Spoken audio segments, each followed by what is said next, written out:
Hi, this is Nolan from Benchmark, and in today's video I'm going to be showing you how to do a distance-distance intersection. So what I'm going to do to begin here is I'm going to head to the plumb bob in the bottom left corner, and then I'm going to select my calculations menu.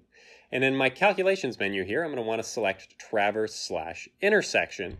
And you can see here now that I have several different options to do an intersection and a traverse for. And what I'm going to want to do is I'm going to want to make sure that my method is set as distance. And now I can select 2 points that I can create this distance intersection from. So I can do this on the same point or 2 different points. And in this case, I'm going to select 0.5 as my first point, and I'm going to give it a distance of 15 meters. And then I'm going to select my second point as 0.3, and I'm going to give the distance of the radius as 10 meters. And you can see here that I actually don't have an overlap if I do that, and I can't create a new point. So I'm going to have to increase the radius of my 0.3 here, and I'm going to push that out to 15 meters. And you can see that I now have 2 solution points from which I can create a new point that I could stake to or just store in my solution here.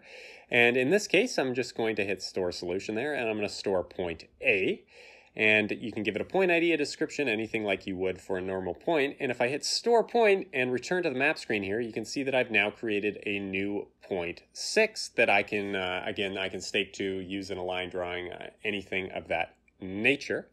And that is everything for today's video. If you have any questions about FieldGenius or any of the equipment featured on our YouTube channel, please give us a call at 1-888-286-3204 or visit us on the web at bench-mark.ca.